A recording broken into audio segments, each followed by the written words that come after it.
جب جنگیں زیادہ ہو جائیں گی اور ہر جگہ سے ظلم بڑھتا جائے گا، یہاں تک کہ عرب میں بھی کوئی اسٹرانگ حکومت نہیں ہوگی. یہ حدیثوں کی روشنی میں اب میں آپ کو بتا رہا ہوں. وہ تو ابھی نظر آ رہی ہے کوئی اسٹرانگ حکومت نہیں، وہ کٹ پتلی ہے. کبھی اس کو امریکہ ہانکتا ہے، کبھی رشیا ہانکتا ہے، کبھی چائنا ہانکتا ہے. تو یہ عرب میں کوئی اسٹرانگ حکومت، مضبوط حکومت نہیں ہوگی. اور مسلمان جب زیادہ قتل ہونے لگیں گے تو سب اکثر ہجرت کر کے مدینے چلے جائیں گے. جو بچے ہوئے ہوں گے وہ مدینہ طیبہ کی طرف ہجرت کر جائیں گے. اب مدینہ طیبہ میں مسلمان رہ رہے ہوں گے، کیونکہ میرے آقا صلی اللہ علیہ وسلم کی حدیث ہے، ان الایمان لا یأذر الی المدینہ کما تأذر الحیۃ الی جحرہا.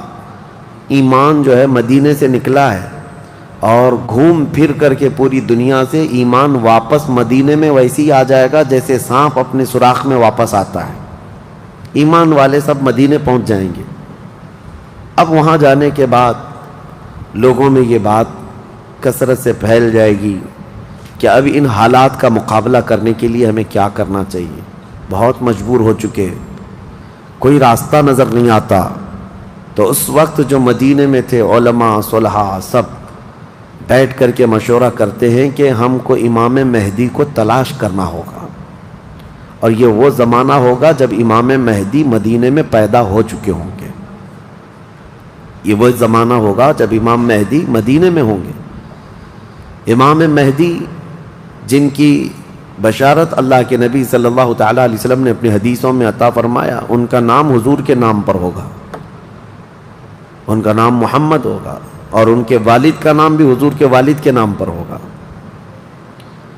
اور اللہ کریم کی طرف سے بھیجے جانے والے اس روئے زمین کے وہ آخری خلیفہ راشد ہوں گے.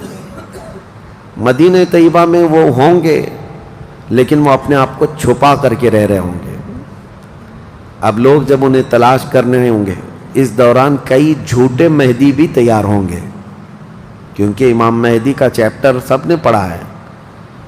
جھوٹے مہدی دعویٰ کریں گے لیکن مار کھائیں گے، مریں گے، جیلوں میں جائیں گے. یہ جھوٹے مہدیوں کا یہی ہوتا رہے گا.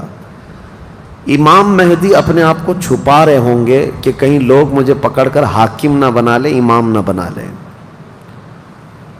اب لوگ جب تلاش زیادہ کر دیتے ہیں تو پھر امام مہدی کو کچھ لوگ مدینہ طیبہ میں پہچاننے لگتے ہیں. تو امام مہدی مدینہ چھوڑ کر مکہ آ جاتے ہیں، مکہ ہجرت کر کے آ جاتے ہیں. اپنے آپ کو چھپا کر کے رہ رہے تھے مکہ مکرمہ میں. یہی رمضان کا موقع، وہ خانہ کعبہ کا طواف کر رہے ہوں گے، حجر اسود کے قریب لوگ.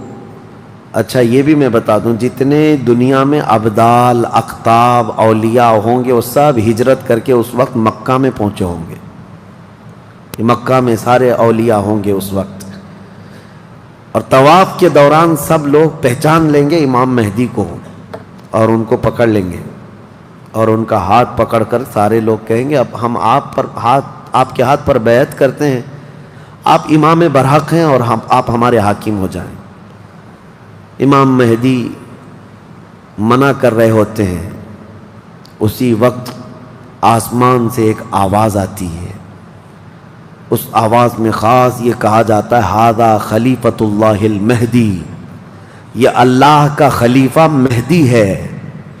اس آواز کو سن کر سب ٹوٹ پڑتے ہیں. امام مہدی سب کو بیعت کرتے ہیں. پھر واپس یہی قافلہ لے کر مدینے پہنچتے ہیں روضہ رسول پر. میرے آقا صلی اللہ تعالیٰ علیہ وسلم کی بارگاہ میں جب پہنچتے ہیں تو اہل مدینہ بھی ان کے ہاتھ پر بیعت کرتے ہیں اور ایک پوری فوج تیار ہوتی ہے. یہ انقلاب کا دور ہے. جتنی جنگیں ان کتوں نے کی تھیں، جتنا ظلم رچایا تھا پوری دنیا میں، اب ریورس ہونے کا ٹائم آ جاتا ہے. حضرت امام مہدی اس فوج کو لے کر ملک شام کی طرف جاتے ہیں. حالات ملک شام کے ایسے ہو چکے ہوں گے کہ ملک شام میں عیسائیوں کی حکومت قائم ہو چکی ہوگی.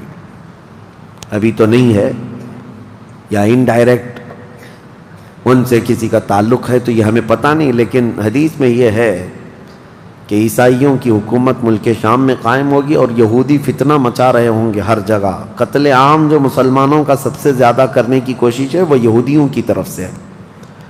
امام مہدی مکہ مکرمہ سے نکل کر ملک شام کی طرف جائیں گے، اور مسلمانوں کی جو قلت تھی، جو چھوٹی سی جماعت تھی، یہ جب نکل کر کے وہاں آئے گی ملک شام، بہت بڑی جنگ ہوگی جس کو ملحمۃ الکبریٰ کہا گیا ہے.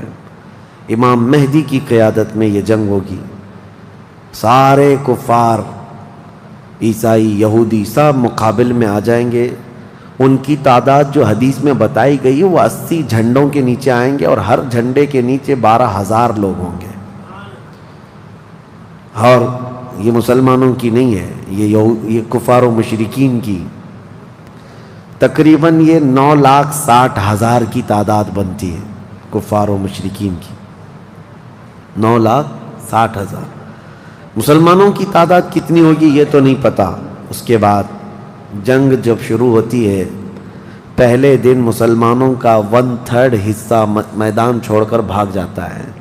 جو کمزور دل تھے وہ چلے جائیں گے، اور ان کے متعلق کہا گیا ہے کہ یہ ایسے لوگ ہوں گے جن کی توبہ کبھی نہ قبول ہوگی، اور روئے زمین کے سب سے بدترین لوگ ہوں گے. وہ سب سے بدترین لوگ ہوں گے جو میدان چھوڑ کر بھاگ چکے ہوں گے. 1/3. دوسرے دن 1/3 شہید ہو جائیں گے، قتل ہو جائیں گے. تیسرے دن اللہ تعالیٰ اس مومنین کی قلیل جماعت کو فتح مبین عطا فرمائے گا. اور اس کے بعد ملک شام کے سارے انتظامات امام مہدی کے ہاتھ میں ہوں گے. دمشق جب وہ آئیں گے، دمشق کی جامع مسجد سے امام مہدی اپنے انتظامات و انصرامات کو سنبھالیں گے. پھر وہاں سے امام مہدی اسی فوج کو لے کر قسطنطنیہ جو موجودہ استنبول ہے اس کو فتح کرنے کے لیے نکلیں گے. اس وقت وہ بھی عیسائیوں کے ہاتھ میں ہوگا. اب جب امام مہدی یہاں آئیں گے، صرف ایک ہی دن میں قسطنطنیہ یعنی استنبول فتح ہوگا. اور اس کی بھی کیفیت بتائی گئی ہے، مسلمانوں کے صرف نعرے تکبیر سے فتح ہوگا. صرف اس لیے کہ ایسی ہیبت طاری ہوگی ان کفار و مشرکین کے دلوں میں. پورا شہر فتح ہوگا. امام مہدی یہ شہر فتح کر کے واپس ملک شام آئیں گے، دمشق میں آئیں گے. اب یہ وہ وقت ہوگا جب امام مہدی مسجد سے انتظامات و انصرامات سنبھال رہے ہیں، اور کثیر جنگیں اس وقت بھی ہوں گی، لیکن ہر جنگ میں اللہ تعالیٰ امام مہدی کو فتح عطا فرمائے گا. ہر جنگ میں. اور یہودی دسیسہ کاری کر رہے ہوں گے، امام مہدی کو ختم کرنے، قتل کرنے کی بہت کوششیں کر رہے ہوں گے. پھر امام مہدی ان یہودیوں سے لڑتے رہیں گے. اس وقت اللہ کی بارگاہ میں امام مہدی بھی دعا کرتے ہیں کہ مولا ان ظالموں سے ہمیں نجات عطا فرما. اور یہودی بھی جگہ جگہ اس بات سے پریشان ہوں گے کہ امام مہدی نے ان کا بیڑا غرق کر رکھا ہے. جہاں جاتے مقابل میں یہ شکست کھاتے ہیں، مر جاتے ہیں، اور ان کے مقابل میں کوئی آ نہیں پا رہا ہے. تو پھر ایران کے ایک علاقے میں یہ یہودی کثرت سے دعا میں مشغول ہوں گے. یہ وہ زمانہ ہوگا جب عراق اور شام کے بیچ میں دجال ظاہر ہوگا. دجال جس کے متعلق حدیث پاک میں تفصیلاً بہت ساری باتیں آئی ہیں. دجال آئے گا، وہ ایک آنکھ سے کانا ہوگا، آنکھیں دونوں ہوں گی، ایک آنکھ اس کی نظر آئے گی، اور اس کی آنکھ کے کنارے کافر لکھا ہوا ہوگا جس کو مسلمان دیکھ کر پہچان لیں گے. اور وہ بڑا بھاری بھرکم طاقتور ہوگا، اور اللہ تعالیٰ اس کو بہت سارے خارق عادات چیزیں عطا کرے گا. وہ ظاہر ہوگا اور سب سے پہلے یہودیوں میں آ کر کے ہی بیعت لے لے گا، یعنی اپنے آپ کو پہلے رسول بنائے گا. اور پھر سارے یہودی، حدیث پاک میں تو ہے کہ اصفہان ایران کے 50,000 یہودی اس کی فوج میں شامل ہوں گے. ہاں، جس کو یہ مسیحا کہتے ہیں اور اس کے انتظار میں بلیاں چڑھا رہے ہیں. یہ ظاہر ہوگا عراق اور شام کے بیچ میں ہے. اور پھر یہ سب یہودی دجال کی فوج میں شامل ہوں گے. دجال ایسے نکلے گا روئے زمین پر، حدیث پاک میں یہ سب ملتا ہے کہ وہ آسمان سے گہے گا تو آسمان سے بارش برس جائے گی، زمین سے سبزہ نکلنے لگے گا، کسی کو مار کے دوبارہ زندہ کر کے دکھائے گا، یہ سب چیزیں وہ کر کے دکھائے گا، یہاں تک کہ چلتے چلتے زمین سے کہے گا تیرے اندر جتنے خزانے ہیں نکال، زمین پورے خزانے باہر کرے گی، اور جب وہ آگے چلتا رہے گا تو یہ خزانے شہد کی مکھیوں کی طرح اس کے پیچھے جھنڈ کی طرح چلتے ہوں گے خزانے، اور دنیا کے لالچی لوگوں کو ایک سکہ ہی چاہیے بس، جس کے پاس مال ہے اس کے پیچھے غلامی ہے۔ بہت بڑا فتنہ ہوگا، بہت بڑی آزمائش ہوگی، لیکن جو ایمان والے ہیں حدیث میں ہے اس دن بھی وہ نہیں بہکیں گے، اس دن بھی وہ نہیں بہکیں گے، وہ غضب کا ایمان ہوگا ان لوگوں کا۔ حضور صلی اللہ تعالیٰ علیہ وسلم نے فرمایا دجال کے فتنے سے مقابلہ کرنے والے جو مومن ہوں گے نا، اس کا فتنہ دیکھ کر کے بھی ایمان پر قائم ہوں گے، ان کے لیے حضور نے فرمایا وہ بغیر حساب کے ہی جنت میں جائیں گے، ان کا حساب نہیں ہوگا، وہ بنا حساب کے جنت میں جائیں گے۔ تو دجال روئے زمین پر گھوم رہا ہوگا اور فتنہ مچا چکا ہوگا، پہلے تو رسول کہتا رہا، اس کے بعد پھر خدائی کا دعویٰ کرے گا کہ میں خدا ہوں۔ اس کی خدائی کو ماننے والے وہ یہودی بھی ہوں گے، عیسائی بھی ہوں گے، بہت سارے مسلمانوں میں بھی گمراہ ہو چکے ہوں گے، جن کا پہلے سے ایمان مضبوط نہیں تھا وہ اس کے پیچھے چل پڑیں گے، وہ ہزاروں کی تعداد میں لوگوں کو کافر بنا چکا ہوگا۔ میرے عزیزو، دجال تو بہت بڑی بڑی چیزیں دکھا رہا ہے، آسمان سے بارش برسا کر کے، زمین سے سبزہ اگا کر کے، اور اس وقت کئی لوگ گمراہ ہو جاتے ہیں۔ یہاں تو چھوٹی موٹے باباؤں کے پیچھے ہی گمراہ ہوتے ہیں، آج تو چٹھی نکال کر دکھا رہا ہے بابا، تو بھیڑ لگ چکی ہے کہ تم کیا کھائے ہو، کیا پیے ہو، کیا سوچ رہے ہو، چٹھی میں نکال کر کے دکھاؤں گا۔ چٹھی والے بابا کے پیچھے ہی ہزاروں چلے جاتے ہیں، تو دجال والے بابا کے پیچھے کتنے جائیں گے؟ لیکن حدیث پاک کی روشنی میں مفسرین نے، محدثین نے فرمایا کون لوگ اس دن محفوظ رہیں گے، کون لوگ اس دن محفوظ رہیں گے؟ دجال کی شکل جیسی بھی ہو، لیکن وہ جو چیزیں خارق عادات دکھا رہا ہوگا لوگ اچنبے سے دیکھ رہے ہوں گے۔ اچھا ایک بات اور بھی بتا دوں، آپ گھر میں بیٹھے ہوں، کوئی مسجد میں ہوں گے، شور آئے گا کہ وہاں پر خدا اتر پڑا ہے، نعوذ باللہ من ذالک، اور عجیب و غریب چیزیں دکھا رہا ہے، آسمان کو کہہ رہا ہے تو آسمان بارش برسا رہا ہے، زمین کو کہہ رہا ہے تو زمین خزانے نکال رہی ہے۔ کچھ لوگ جو گھر میں بیٹھے ہوں گے، توجہ یہ بہت اہم بات کہہ رہا ہوں، کہیں محفل میں ہوں گے، مسجد میں ہوں گے، جب یہ شور آئے گا تو کچھ کہیں گے کہ چلو ہم بھی جا کر دیکھ کے آتے ہیں، تو کچھ لوگ یہ کہہ کر کے اٹھیں گے اور جا کر کافر ہو جائیں گے، اور کچھ لوگ وہ ہوں گے جو جیسے سنیں گے اپنے آپ کو گھر میں ایسے مضبوط بند کر لیں گے کہ ان کو ہوا آنے کی بھی خواہش نہ رہے، اس طرح اپنے آپ کو محفوظ کر لیں گے۔ اور بزرگوں نے لکھا ہے کہ اس وقت اس کے فتنے عروج پر ہوں گے، لوگوں میں صرف اور صرف چرچا یہی ہوگا۔ اسی لیے میں اکثر یہ میڈیا کو دجالی میڈیا کہتا ہوں، اس کی وجہ یہی ہے کہ دجال کے آدھے سے زیادہ کام یہ میڈیا والے کرتے ہیں، سب جگہ پھیلائیں گے افواہیں، بہت جھوٹ کو سچ کر کے دکھاتے رہے، سچ کو جھوٹ کر کے دکھاتے رہے، یہ میڈیا یہی سب کام کرتی رہے گی۔ اس وقت کون لوگ محفوظ رہیں گے؟ بزرگوں نے لکھا ہے دجال کے قریب بھی جائے گا کوئی بندہ، لیکن اس کو دیکھ کر نہیں گمراہ ہوگا، تو یہ کون ہوگا؟ جس کا سینہ حضور کی محبت سے بھرا ہوگا، یہ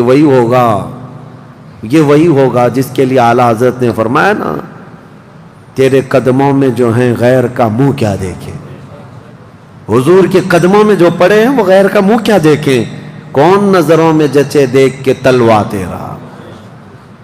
اب یہ دجال گھومتا ہوا جب فتنہ بہت برپا کر چکا ہوگا، مکہ جائے گا، پہلے یہ یمن جائے گا، یمن میں بھی بہت فتنہ پھیلائے گا، اس کے بعد پھر مکہ آئے گا، مکہ کی سرحدوں کو اللہ تعالیٰ فرشتوں سے محفوظ کر رکھا ہوگا، فرشتے اسے داخل ہونے نہیں دیں گے، ماریں گے اور داخل نہیں ہو سکے گا۔ پھر مدینہ جائے گا، مدینہ طیبہ اپنی پوری فوج لے کر کے داخل ہونے کی، 2 شہروں کے علاوہ پوری دنیا کے ہر شہر گھومے گا، ہر شہر گھوم چکا ہوگا 2 شہروں کے علاوہ، مکہ مکرمہ، مدینہ طیبہ۔ مدینہ طیبہ کے سرحد پر آئے گا، وہاں پر بھی اللہ کے فرشتے پہرا دے رہے ہوں گے، میرے مصطفیٰ کا شہر ہے، دجال نہیں آ سکتا۔ لیکن اس کا شہرہ جب مدینے کے باہر بہت پھیل چکا ہوگا، مقام جرف ایک جگہ ہے، وہاں تک وہ پہنچ چکا ہوگا جہاں آج بادشاہ نے ایک پیلس بنایا ہوا ہے۔ ان لوگوں نے ایک پیلس بنا کر رکھا ہے وادی جرف میں، وہاں تک پہنچے گا تو مدینہ طیبہ کے ایک عالم وہ جائیں گے، اس سے مناظرہ کریں گے، ڈیبیٹ کریں گے۔ صرف مناظرے کے کرنے کی وجہ سے اس عالم دین کو وہ قتل کر دے گا، قتل کر کے اس کے بعد پھر ان کو دوبارہ زندہ کرے گا، اور اس کے بعد کہے گا کہ دیکھا میری طاقت۔ اس عالم دین کا کہنا ہوگا اب تو مجھے تیرے دجال ہونے پر اور زیادہ یقین ہو گیا، اس لیے کہ میں نے میرے مصطفیٰ سے سنا ہے، وہ مار کر کے دوبارہ زندہ کرے گا۔ اور اس عالم کا دوسرا چیلنج یہ ہوگا کہ میں نے اپنے حبیب سے ایک اور بات سنی ہے، اب کی بار اب تو مار کر کے دکھا۔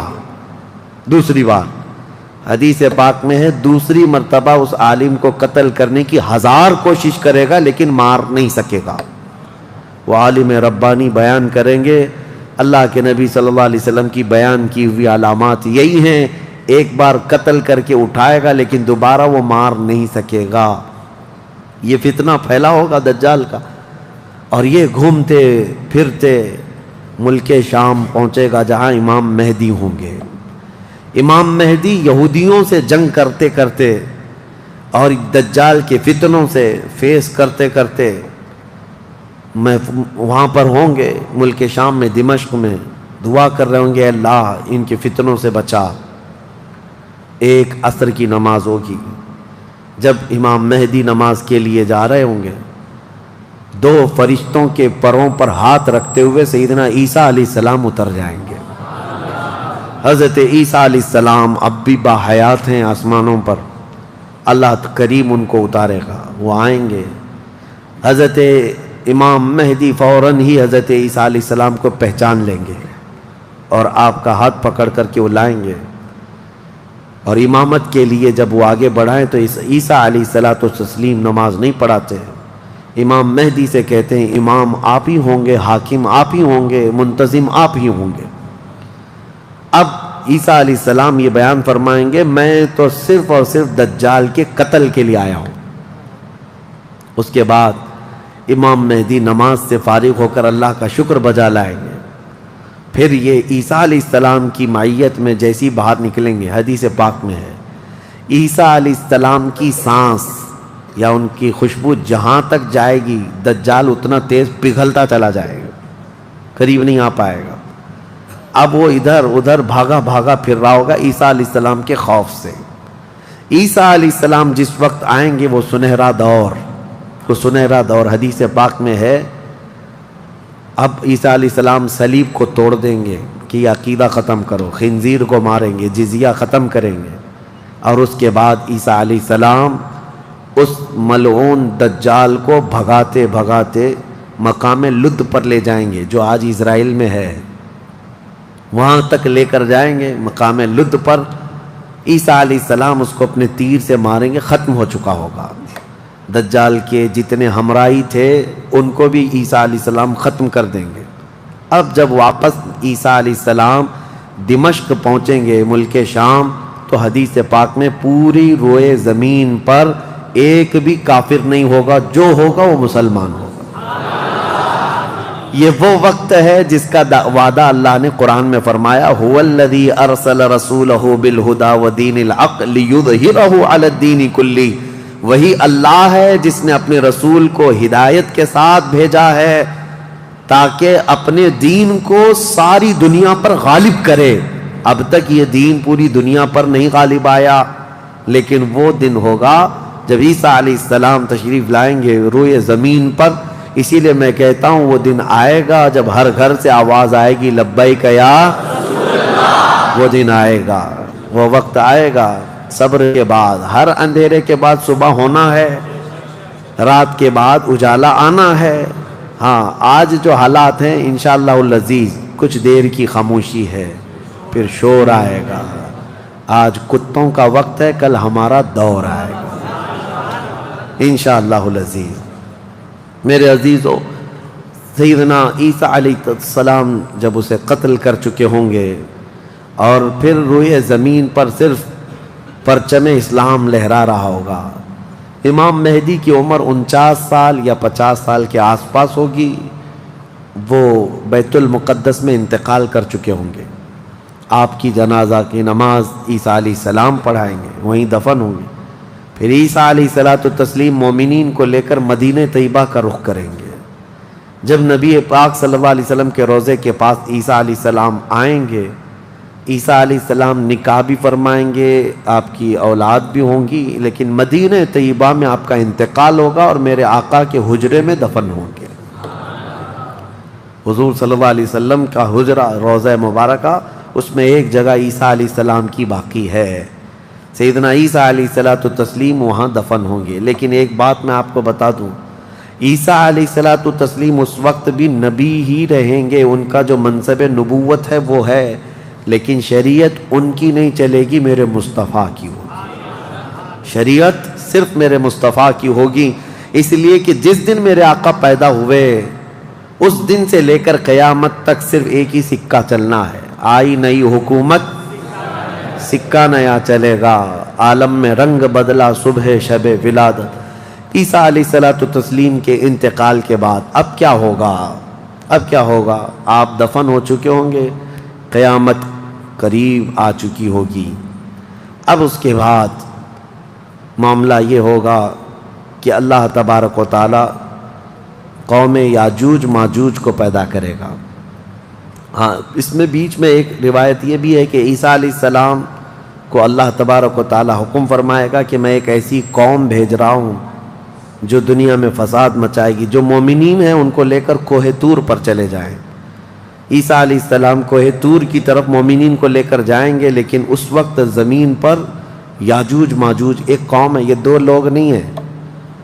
بہت سارے لوگوں کے ذہن میں ایسی بات آتی، یاجوج ماجوج دو آدمی ہوں گے، دو آدمی نہیں، یہ بہت بڑی فوج ہے، بہت بڑی فوج ہے، اور یہ ابھی موجود ہے، یافس بن نوح کی اولاد میں سے یہ ایک جزیرے میں قید ہے، وہ واللہ عالم، لیکن قرآن میں 16ویں پارے میں اس کا ذکر ہے کہ حضرت سکندر ذوالقرنین نے ایک لوہے کی پگھلا کر کے پہاڑوں کے بیچ دیوار بنا کر ان کو قید کر رکھا، یہ قوم آ نہیں سکتی، لیکن قیامت کے قریب وہ سد سکندری جو باندھی ہوئی دیوار ہے وہ ٹوٹ کر گر جائے گی، یاجوج ماجوج پورے باہر نکل آئیں گے، اور جیسے آئیں گے وہ جس ندی کے کنارے سے گزریں گے پورا پانی پی جائیں گے، وہ جو درخت ملے جو کچھ بھی ہو سب کھا جائیں گے، کچھ بھی نہیں، یہاں تک کہ یہ وہ زمانہ ہوگا حضرت عیسیٰ علیہ السلام ابھی موجود ہوں گے، ان کے انتقال سے پہلے ہی یہ یاجوج ماجوج آئیں گے۔ ایک بیل کا سر جو ہے 100 دینار میں مل رہا ہوگا، 100 سونے کے سکے،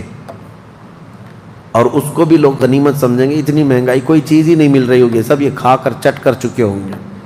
پھر عیسیٰ علیہ السلام کی دعا سے ہی اللہ کے نبی عیسیٰ علیہ السلام یہ عرض کریں گے، مولا اس ظالم یاجوج ماجوج سے ہمیں نجات عطا کر۔ اللہ تبارک و تعالیٰ ایک بیماری ان کی گردن میں پیدا کرے گا، وائرس آئے گا ان کو بھی، یاجوج ماجوج کو، واللہ عالم اس وقت کا کون سا کورونا ہوگا، کون سا آئے گا، لیکن اس وائرس سے ایک ہی دن میں وہ پوری فوج مر جائے گی، اور مرنے کی وجہ سے پوری روئے زمین پر اتنی بدبو پھیل جائے گی، تعفن، اٹھانے والا کوئی نہیں ہے ان کی لاشیں۔ تو پھر یہ بھی ملتا ہے روایت میں کہ اللہ تعالیٰ لمبی بڑی گردنوں والے پرندے بھیجے گا، وہ پرندے ان کی لاشیں اٹھا کر کے جنگلوں کی طرف چلے جائیں گے، پھر اللہ تعالیٰ بارش برسائے گا، اتنی تیز بارش برسے گی کہ پوری زمین پاک ہو چکی ہوگی، یاجوج ماجوج کا فتنہ ختم ہوگا، عیسیٰ علیہ السلام کا انتقال ہوگا، پھر اچانک ایک جانور باہر آئے گا جس کو دابۃ الارض کہا گیا ہے، یہ آئے گا، یہ آ کر کے اپنے ایک ہاتھ میں موسیٰ علیہ السلام کا عصا اور ایک ہاتھ میں سلیمان علیہ السلام کی انگوٹھی، یہ دونوں لے کر کے زمین پر گھومتا رہے گا۔ جو مومن ہوگا اس کی پیشانی پر سلیمان علیہ السلام کی انگوٹھی سے نشان لگا دے گا، جو کافر ہوگا موسیٰ علیہ السلام کے عصا سے اس پر لکیر کھینچ دے گا، جس کے لیے وہ نشانی لگا دیا وہ اسی حالت میں مرے گا. اور اس کے بعد پھر حدیث پاک میں ہے دابت الارض چلا جائے گا. پھر ہوگا یہ کہ ایک دن لوگ تھک کر کے سوئے ہوں گے, دھواں دھواں نظر آتا رہے گا ہر جگہ دھواں دھواں, لوگ پریشان ہوں گے. اور اس کے بعد سوئیں گے تو رات اتنی لمبی ہوگی کہ لوگ اکتا جائیں گے, سو کر اٹھیں گے پھر سوئیں گے, سو کر اٹھیں گے پھر سوئیں گے. بچے جو ہے چیخ مارتے رہیں گے, اور پھر جانور اپنی کھیتیوں کی طرف بھاگنے کے لیے بے قرار ہوں گے. لیکن رات لمبی ہوگی, 3 راتوں کے برابر ایک رات ہوگی, 3 بڑی راتوں کے برابر ایک رات کٹتی نہیں ہوگی. لوگ تھک چکے ہوں گے سو کر کے. اس کے بعد پھر اچانک چھوٹی چھوٹی روشنی آئے گی سورج کی, لوگ چیخ مارتے ہوئے خوشیوں سے باہر آ جائیں گے کہ اجالا آ گیا. پہلے تو لوگوں کو یہ لگ رہا تھا کہ اب اندھیرا ہے, اب سورج آئے گا ہی نہیں. لیکن جیسی روشنی آنے لگے گی سب بھاگ کر کے باہر آئیں گے. لیکن دیکھیں گے اس وقت تو سورج جو ہے پچھم کی طرف سے نکل رہا ہوگا. ابھی سورج کہاں سے نکلتا ہے؟ پورب, ایسٹ سے نا, مشرق سے. اس دن سورج ویسٹ کی طرف سے, مغرب کی طرف سے نکل رہا ہوگا, پچھم کی طرف سے. پہلے ہلکا ہلکا نکلے گا سورج. یہ دیکھ کر کے جو لوگ بہت لمبا سو کر کے آئے ہوں گے گھبرا جائیں گے کہ آج کیا ہوا. یہ وہ دن ہوگا کہ میرے آقا نے فرمایا توبہ کا دروازہ بند ہو چکا ہوگا. اس کے بعد پھر کسی کا ایمان بھی قبول نہیں, کسی کی توبہ بھی قبول نہیں. یہ لاسٹ دن ہے توبہ کا. لاسٹ دن کیا, اس سے پہلے جو گزری رات لاسٹ تھی, رات لاسٹ تھی. سورج نکل کر کے آئے گا دھیرے دھیرے دھیرے. اس کے بعد دوپہر کا وقت جتنا ہوتا ہے اتنے وقت تک وہ آئے گا, اور اس کے بعد پھر واپس مغرب کی طرف ہی چلا جائے گا. ایسا نہیں کہ پچھم سے نکل کر کے پورب میں ڈوبے گا. آدھے تک آئے گا دوپہر تک, اور اس کے بعد سورج پھر اپنے معمول کے مطابق جیسی روٹین ہے واپس پھر پچھم کی طرف چلا جائے گا, ڈوب جائے گا. یا آخری دن ہے, اب کسی کا ایمان کام نہ کرے گا, اب کسی کی توبہ کام نہ کرے گی. اب معاملات کیا ہوں گے؟ دھیرے دھیرے مومنین کا انتقال شروع ہوگا. تو نئے مومن نہیں ہوں گے, مومن انتقال کرتے جائیں گے, حکومتیں پھر سے ختم ہو جائیں گی. ایک روایت یہ بھی ملتی ہے جہجہ نام سے ایک اور بزرگ جو حکومت کریں گے چند سال, لیکن اس کے بعد پھر عادل حکمران نہیں آئیں گے, ختم ہوتے چلے جائیں گے. اب مسلمانوں کی تعداد جب گھٹنے لگے گی تو پھر بے حیائی بہت بڑھ جائے گی, اتنی کہ کھلے عام زمین پر سب کچھ ہونے لگے گا. ننگا پن, جانوروں کی طرح لوگ زنا کرتے رہیں گے, سڑکوں پر, روڈوں پر, راستوں پر سب کھلے عام گناہ ہو رہے ہوں گے. بے حیائی بڑھ چکی ہوگی. یہاں تک کہ حبشیوں میں سے, اب کالے لوگوں میں سے ایک جماعت جائے گی خانہ کعبہ کو بھی گرا دے گی. یہ وہ زمانہ ہوگا جب مومنین ختم ہو چکے ہوں گے. اب اس کے بعد ایک ٹھنڈی ہوا چلے گی, نرم. اس کے متعلق فرمایا گیا ہے بہت نرم ہوا, میٹھی ہوا چلے گی, اور پوری دنیا میں چلے گی. جو مومن ہوگا وہ ہوا ان کے بغلوں سے گزرے گی تو وہ اسی وقت انتقال کر جائیں گے. ایمان والے ختم ہو چکے ہوں گے. اب میرے آقا صلی اللہ علیہ وسلم فرماتے ہیں روئے زمین پر اللہ اللہ کہنے والا کوئی بھی باقی نہیں رہے گا. یہ اینڈ لاسٹ مومنٹ پر میں آ رہا ہوں, ختم ہونے کے قریب ہے. سب مومنین انتقال کر چکے ہوں گے اس ہوا کے بعد. اس کے بعد چند سال زندگی گزرتی رہے گی نارمل, لوگ اپنے اپنے کاموں میں مصروف ہوں گے. پھر اچانک ایک دن حضرت اسرافیل علیہ السلام سور پھونکیں گے. یہ سور ایک باجے کی شکل کی چیز ہے, دھیمی دھیمی آواز اس کی بڑھتی جائے گی. اب یہ آواز اتنی تیز بڑھے گی کہ دھماکہ ہوگا پوری زمین پر, زلزلہ آ جائے گا. اتنا بڑا زلزلہ آئے گا کہ قرآن میں ہے یوم ترونہا تذہل کل مرضعۃ عما ارضعت وتضع کل ذات حمل حملہا. تم اس دن دیکھو گے حمل والی عورتوں کے پیٹ سے بچے باہر آ جائیں گے.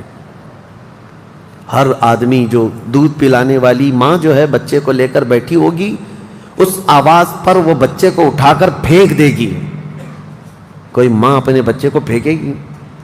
لیکن وہ دن ہوگا جب ماں اپنے بچے کو پھینک دے گی، حاملہ عورت اس کا پیٹ نکل کر کے بچہ باہر آ چکا ہوگا، لوگ جو جو کام کر رہے ہوں گے وہیں پر سب اپنے کام چھوڑ چکے ہوں گے، اور اس کے بعد پھر اسی سور کی آواز کے بڑھتے بڑھتے جب زمین میں زلزلے آئیں گے سب ختم ہو چکے ہوں گے، سب کی موت ہوگی۔